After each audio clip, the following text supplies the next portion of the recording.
Okay, so Unit 3, the way I split it up, I was looking at you all syllabus, and I told you it's like constantly I'm trying to make it better, and it's fighting me. Because it's hard out here in these streets, okay?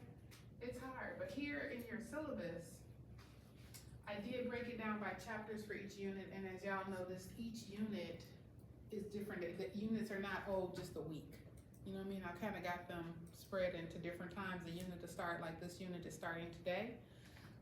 So unit 2, yeah, because we're in unit 3, the writing process. That's crazy, I was looking at it. So chapter 15 is summarizing, because summarizing is so very, very important. What I decided was that we would go right through summarizing through Wednesday, practicing or whatever, and your stuff is due, I think, Sunday night. By Sunday night, or for y'all, maybe it's Monday in class, I don't know, I don't care. And then we'll do the basic essay construction. We're gonna work on that in class Monday and Wednesday, got it? And so then by Sunday night, your assignment is due. Okay. Does that make sense? Can you repeat one more time? So right now, it's Wednesday, February 4th. We're starting summarizing. We're gonna do activities before you all actually read the chapter. I'm gonna walk through key parts of the chapter because in my head, that's what we were doing tonight, not going back over what we had done. So this is gonna go through the summarizing portion, learning, lecture, all of that is going through Sunday night.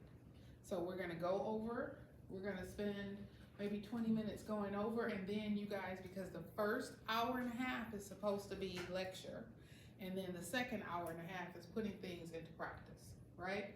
Well, we did it slightly different today because we had missed so much time. So what we're gonna do this part of the week, this part of the unit, through Sunday night is we're just doing summarizing, okay? You're gonna practice summaries.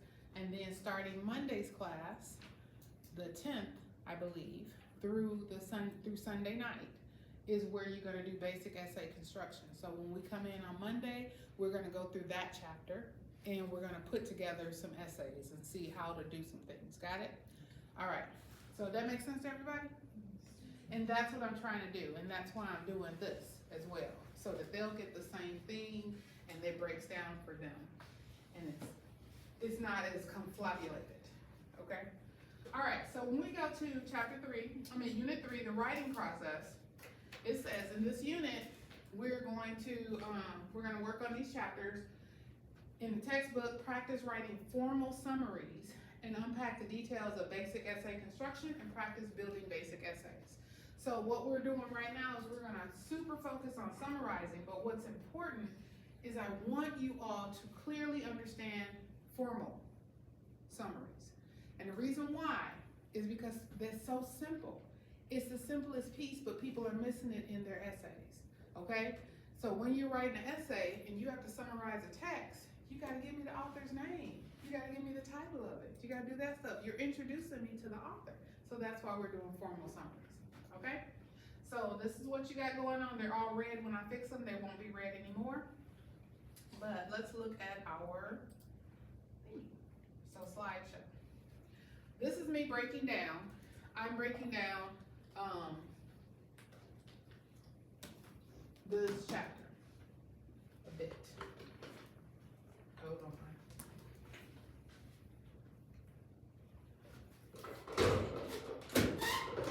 Oh yeah. Okay, so this is pages 251 and 264. Everyone has access to their book, right? Yeah. No. Luana? I don't. What do you mean you don't have access to your book? Oh, the book, yeah. I mean the computer right now. Oh, well, I'm talking about the book in general. Yeah. Yeah. I just want to make sure you all have it. I don't have access to it. You don't? Okay, we'll get with you because you're a late start. Okay, so pages 251 and 264 is this. A summary is simply a condensed version of a longer piece, okay, that captures the author's main idea and key points in the order that they appear. So don't mix it up. In the order that it appears. That's a bit of parallelism. And when things are parallel, you understand, your brain can understand them better when they're parallel. And we will learn about that more throughout the semester, what I'm talking about. because when you all write, I want you writing parallel. Got it? No, you don't? That's okay. All right. So, this is coming straight from the text. I do not believe in just, don't worry, I don't believe in just standing here and reading slide decks to you. Okay? That's not what it was for. These are just the benefits of summarizing. These are just literally notes. I screenshot this because reading comprehension. If you go ahead, if you summarize a text after you've read it and you're hitting those key points, that's why we're using pause when we summarize as well. We're using pause when we read because you're pre-reading, you're annotating, and then you're making sure you're understanding. Next is summarizing. If you summarize, then you know whether you got it, okay? If you're writing a 2-page summary of a 1-page text, you didn't get it, okay? But if you can pull those key points, you got it. So that's it. It helps with your reading comprehension. It helps you with your study skills. It helps you with your critical thinking because you have to determine what are the most important pieces? What are the most important key points? And sometimes the authors definitely give you that. It is a key writing skill, and your summary also will tell you it helps with the organization of your essay writing. All right, so that was all that was for. Did y'all think I was gonna read that? No, ma'am. Nope, we're literally just working, I'm breaking down what's important for this thing. So formal summarizing is what you all are gonna do. Girl, it is in the thing, you better not. It is in there. Okay, so formal summarizing is so important because this is what you're gonna do with all of your essays. Because all of your essays are gonna be written from, they're all coming from a text, a topic question. Those topic questions, like the undiscovered topic questions, you're gonna get those for every short story. You are gonna have a discussion on every last one of the stories. Do you understand? You'll have a discussion on it, and guess what? Whatever your topic you choose for that discussion is the topic you're gonna write your essay on. Got it? So choose wisely, and don't be choosing the same thing. The whole point of the discussion of those topics is so that you all can see it from a bigger viewpoint when others respond to you, okay? So you put your thought process out there, you all have to respond to one another. It's not about me checking off boxes to see if you're doing something. I'm trying to help stimulate your thinking and, oh, I didn't get that. I'm glad you saw that, okay? Now you learned something else that you can do in your writing. So that's why you're doing those discussions, and we'll do our discussions also in person, okay? I want y'all to be prepared. All of this is practice, we're catching up. So, formal summary. This is so important. I am gonna ask you to submit summaries for grading. You already know this. And they may be, y'all, I'm trying to get to it. Formal summaries contain the following: the title of the passage. I want the title of the passage, okay? It should be in quotation marks if it's an article, essay, speech, or student's paper, italicized, if typed or underlined, if handwriting, the title of book or movie. Titles of books or movies. Books or movies, okay? Okay, titles, books or movies, or the short stories. Those are italicized. This is giving you the information you need, so how I'm expecting to see it. The author's name if known. So if you're gonna do a formal summary, you're gonna do something like in in Maxine Hong Kingston's On Discovery, Tangao blank, right? Or On Discovery by Maxine Hong Kingston shows, exemplifies, like that. Do you see how we put the author's name in there and the title of it in there? That's your summary, because your summary is also at the beginning of your paper, okay? It's at the beginning of your paper. So you want to put that information in there. Dun, dun, dun, dun. I have a question. Yes, ma'am. So your essay may be 3 to 5 pages in it? We didn't look at this. Oh, okay. Only thing you care about right now is the structure of the formal summary. Okay. The title of the passage, whether it should be in quotation marks or italics, okay? And the use of the author's name. You have to use the author's full name the first time. After that, just go by their last name, okay? So the rest of the article, when you do the rest of your essay when you're writing, you're only gonna say Kingston, or Hong Kingston, I'm sorry. You're gonna say Hong Kingston. Okay, so that was that, that's what's key for that. Alright, we're moving on. Okay, so then, look at this, guys, it's saying you need the main idea of the passage in your own words. Because our summaries are only a paragraph, we're keeping it short and sweet, right? Because, so we're doing the author's name, the title of the text, and whether it's italicized or in quotation marks, and the main idea of the passage stated in your own words. You all, that should be one sentence. So, the main idea. What was the last one? The main idea. The main idea in your own words. It should be one sentence, okay? It should be one sentence. And that sentence really kind of should include, I don't know. All right, and then the major supporting details also stated in your own words. So if there are 2 supporting details, okay. 2 supporting details. You might explain them a little bit, but you really don't. You want to keep it short and sweet. On Discovery by Maxine Hong Kingston exemplifies how women's emotions and feelings were taken on by men, because in the land of women, no man didn't, I'm not doing it right, but do you see what I'm saying? I'm literally just making up some stuff and my brain is fried. But that's it. It's a quick summary, okay? Quick summary. The supporting details, what it is. That's it. Present tense, verbs are typically used in writing a summary. The author discusses, the writer explains, the essay addresses. That's not saying it didn't happen in the past. They're saying when you're talking about what the writer did, what the author did, you're using present tense, okay? And so, I love this part. This is why I made sure it stayed in there. It said, now that you know the structure of a summary, so you have that. I don't remember what page this was, but it was right in the very beginning of the chapter. But you also have it here, because I just screenshotted and put it on here. I didn't change any words, okay? Now that you know the structure of a summary, you can use this knowledge to break down a passage, an article, an essay, a movie, a speech, or text in anticipation of summarizing it. Because we're using pause. We're pre-reading. What key things are in there? Are there any subtitles? Are there any portions that when you pre-read, when you're skimming it, what is it talking about, right? Then you're annotating, you're going through. This was important because the author brought it up 2 times. So you can do this. You're gonna use this to break it down. You're literally gonna do the same thing. You're gonna always put the author's name, the title of the text, the main idea stated in your own words, and then the major supporting details stated in your own words. And if you use anything from the author in it, it's sparing, because this is your summary of the text. You should not be doing hardly any quotes, because that's not necessary, because it's just the summary of the text. You're gonna use your quotes when you're actually doing the paper and you're pulling out the information that you're trying, your claims that you're making and supporting them. So I was telling you all earlier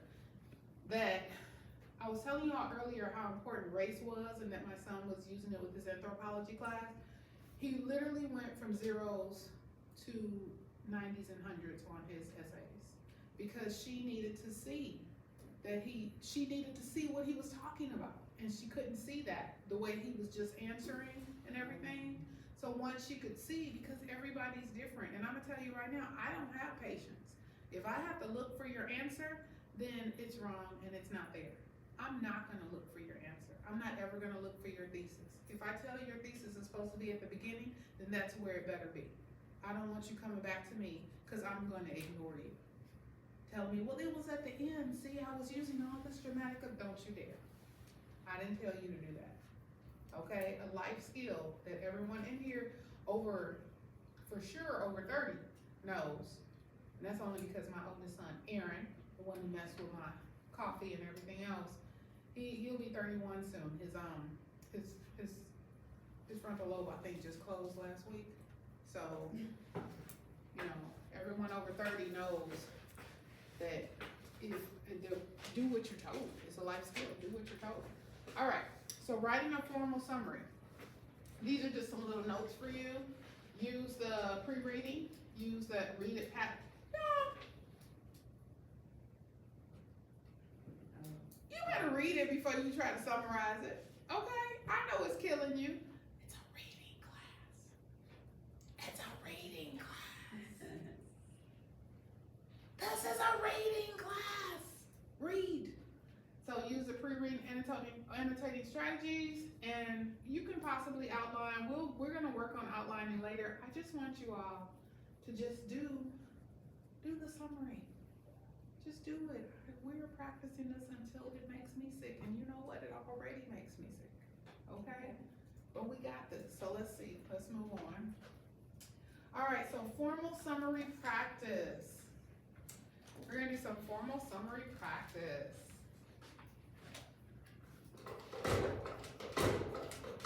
Oh, come on.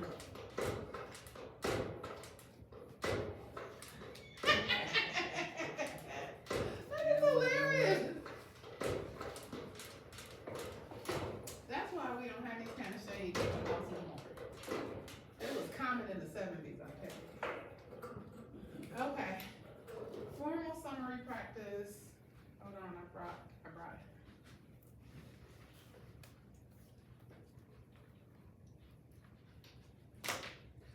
So, did you all do a summary of On Discovery?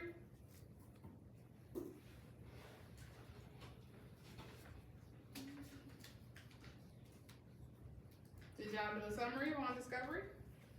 Yes. You did? You did? Okay, who's gonna come up here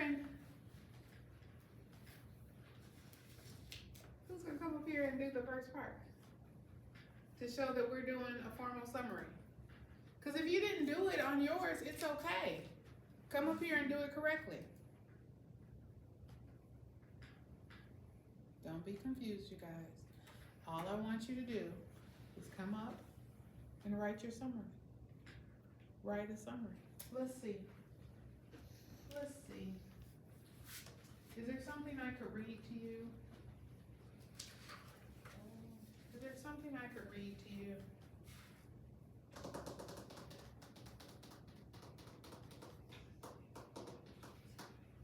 The only thing I have over here is Snow White.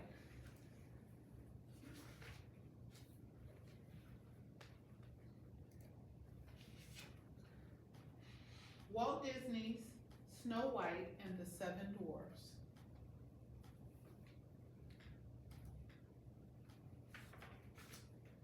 Long ago, in a faraway kingdom, there lived a lovely young princess named Snow White. Her stepmother, the queen, was cruel and vain. She hated anyone whose beauty rivaled her own, and she watched her stepdaughter with angry, jealous eyes. The queen had magic powers and owned a wondrous mirror that spoke. Every day she stood before it and asked, "Mirror, mirror on the wall, who is the fairest one of all?" And every day the mirror answered, "You are the fairest one of all, O queen, the fairest our eyes have ever seen." As time passed, Snow White grew more and more beautiful, and the queen grew more and more envious. So she forced the princess to dress in rags and work from dawn to dusk. Despite all the hard work, Snow White stayed sweet, gentle, and cheerful. Day after day, she washed and swept and scrubbed, and day after day, she dreamed of a handsome prince who would come and carry her off to his castle. One day, when the queen spoke to her mirror, it replied with the news she had been dreading. There was now someone even more beautiful than the queen, and that person was Snow White. The queen sent for her huntsman. "Take Snow White deep into the forest," she said, "and there, my faithful huntsman, you will kill her." The men begged the queen to have mercy, but she would not be persuaded. "Silence," she warned. "You know the penalty if you fail." The next day, Snow White, never suspecting that she was in danger, went off with the huntsman. Stop here. We need to summarize that, what we read so far. How are we gonna start it?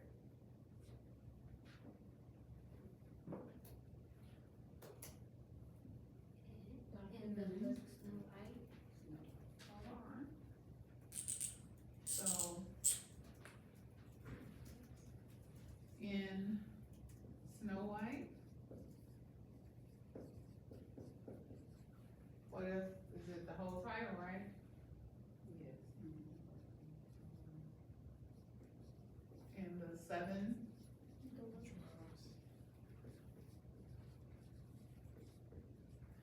and in Snow White and the seven dwarfs,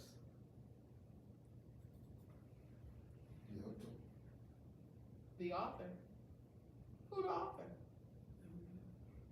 You don't know? Well, what should we go with? It said Walt Disney. Oh, So, that's who we're gonna go with, right? So in,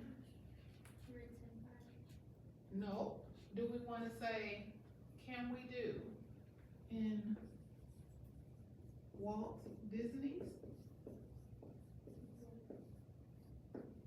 Cause that's supposed to go right here, right?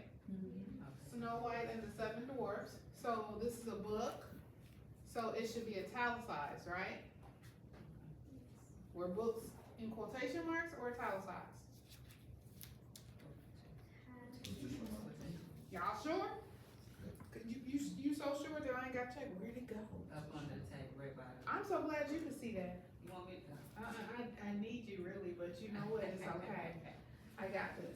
Whoa, little back bend, okay, alright. So, y'all, you sure? We'll put it there, but if you're wrong, cause y'all could see it, right? Can y'all see it? Cause I gave it to you. What did it say? Books and stories. What? The author? No. Should it be italicized or should it be in quotation marks?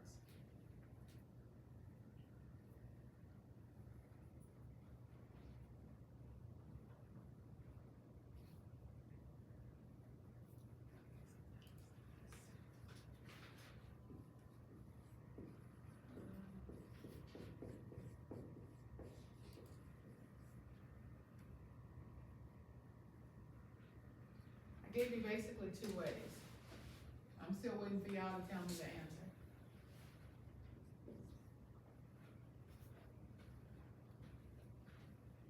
Because for a formal summary, we have to have. Are you raising your hand back there? Okay, it was right there on, one of the slides, that's a short slide deck. You know what,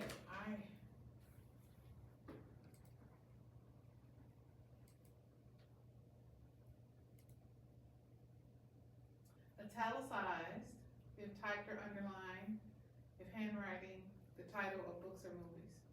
Okay, italicized. Books or movies, so we know it is a book and it's a movie, right? So it should be italicized. That's all. Yeah, so we just gonna pretend like we going sideways. That's what we're gonna do. So it's italicized, you guys. So you have two different ways, because a formal summary needs what? It needs the author's name. And even if Walt Disney did not write this himself, he's the owner of this particular version of it, okay? So in Walt Disney's Snow White and the Seven Dwarfs, or in Snow White and the Seven Dwarfs by Walt Disney, y'all got that? Yes, ma'am. So what is the main, because where we stopped at was at the huntsman took her. So what is a key point, what's the main idea? What main idea? Y'all talk amongst yourselves, what is the main idea of that? And this is not deep, this is not intense, okay? The queen is envious Okay, of Snow White. okay, the queen is envious of her stepdaughter Snow White? Y'all agree? Yes, and she's trying to take care of. The queen.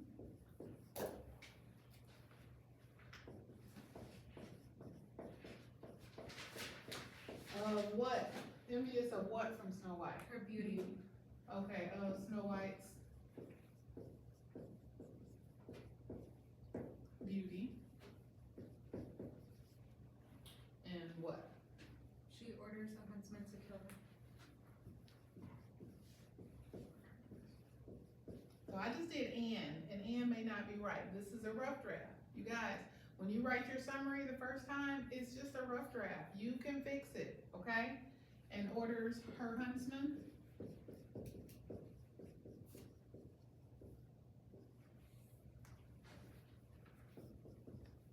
To kill her. Alright, so right now this is all we have. That's where we stop. But that is a summary, right? Did we need all of the details about talking to the mirror? No.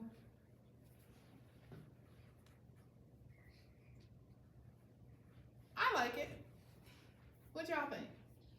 Could you fix it? Yes. Could you add a little more to it? Yes. But we got the basic gist of it, correct? And that's a summary. Could we have written it and kept going? Could we have said in Walt Disney's Snow White and the Seven Dwarfs, the queen, the evil queen, is always in her mirror asking who is the evil conceited queen is constantly looking in the mirror at herself and asking it who is the most beautiful in the land. And one day she's surprised when the mirror tells her what she absolutely dreaded to hear, which was that Snow White, her stepdaughter, is more beautiful than her. So then she gets upset. She's mad because she's so envious of Snow White's beauty. So she goes and has her huntsman come and get him and tells him that he needs to kill Snow White. And he begs her no. Y'all, did I rewrite the whole story? No. Right, girl, did I rewrite the whole thing? Did I, if you, Actually did. Yes. But not actually written. right, but I mean, that's too much. So did this condense that? Did this work for that? It's not perfect. We're not trying to make it perfect right now, we're trying to understand. All right, so we all good? So this where we use the author name, the title of the text, the quotation, or Depending on what it is. what it is, okay. Yeah, depending on what it is. I'm telling you all because you're gonna get short stories from me, Okay. right? Go ahead and italicize those stories, okay? Most of them come from books, but either way. So, but we did what we were supposed to do. We're not finished with it, but we did a basic summary. We don't have extra information because if this is a summary of it, if this was a summary going into an essay, we're still missing some key information, because what's the essay about? Right. We gotta kind of touch on that in the summary, so that they'll know why we're using that information. So, hey, great job, we did that. So now let's go on. All right, what I wanted y'all to see, in your text, there is a short, hold on. Oh, we'll resolve it this way.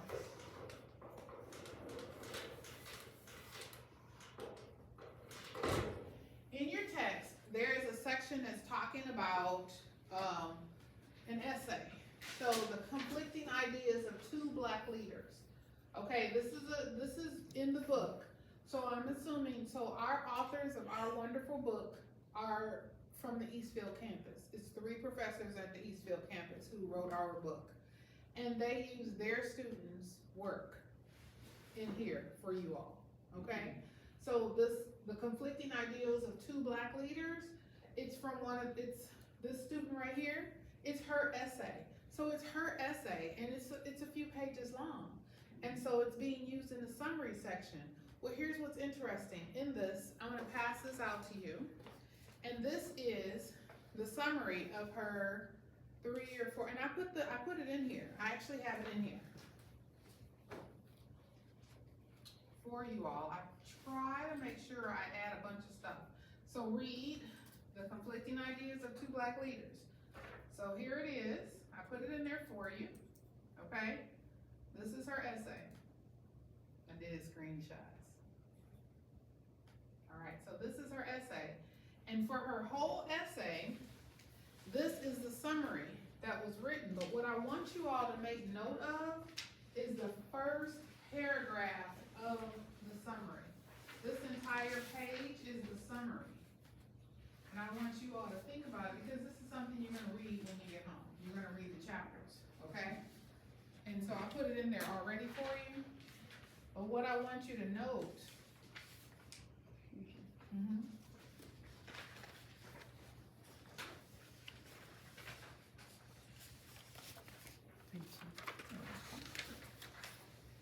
All right.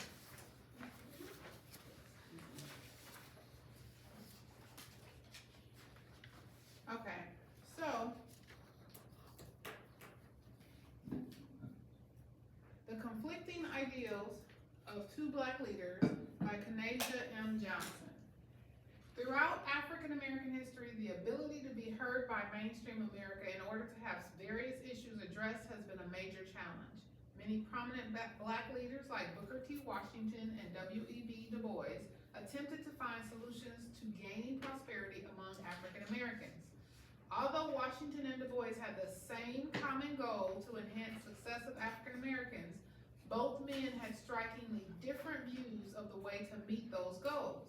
The pursuits of economic, political, and societal rights for African Americans were conflicting ideals for Washington and Du Bois.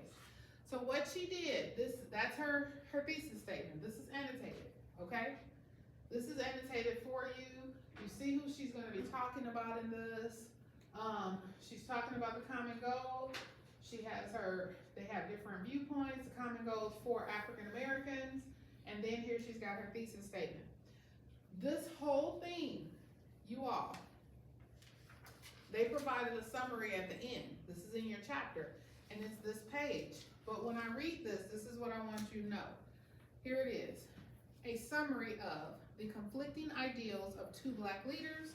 In Kanaja M. Johnson's essay, The Conflicting Ideas of Two Black Leaders, she discusses the opposing viewpoints of two famous African American leaders, Booker T. Washington and W.E.B. Du Bois.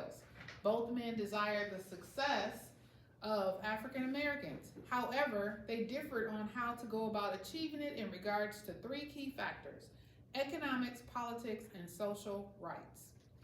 The first paragraph is all you need for a summary. Do you understand? That is all you need for a summary. But the whole thing is actually a summary. So it goes more into showing how they differed and conclude. It's an essay. It's an essay. But this first part was all you needed, and that's my expectation for you all, okay? The first part of it. But I want you to have all of it together, and I want you to see. So the other thing that I'm hoping I can get you all to do, or I'm telling you I want you to do, I wanted you to go through and find. Excuse me. I'm sorry. Yes. Can we write on this? Yes, yours. I wanted you to go through and find, like when you're looking at a summary, so this summary, I wanted you to go through and find the information that they were talking about, but she really put it right there for you. They had already annotated for you. So this is just helping you. This is seeing how the first paragraph literally provided an excellent summary of it. When it goes further into it, that's when you start breaking down how you're writing an essay and what all you're trying to do. So what we're gonna do now, let me see what this slide deck is telling us to do.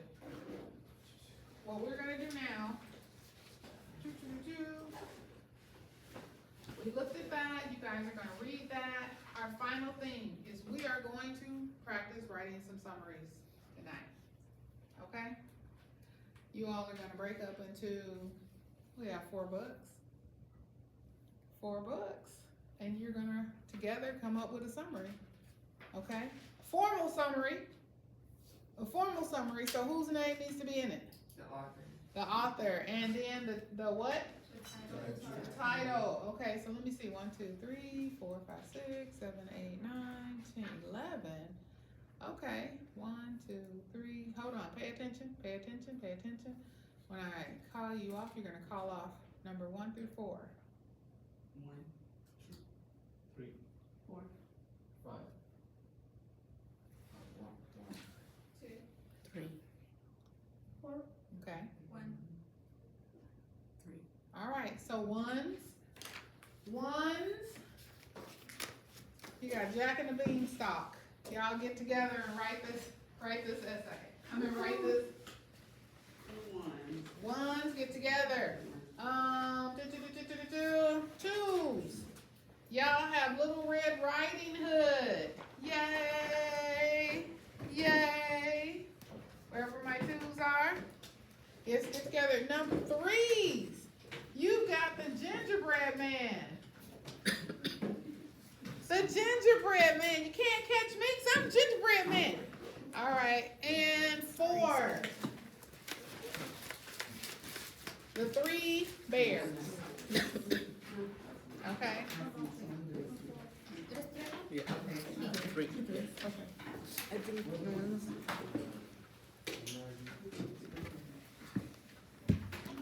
All right, so you just, no, we're missing. Hold on. What do you guys? Twos. Okay. Yep. I had wanted you to do the big ones, but maybe, cause I wanted everyone, look, let me turn. All right. So yeah, that's what you're gonna do. Do your summaries.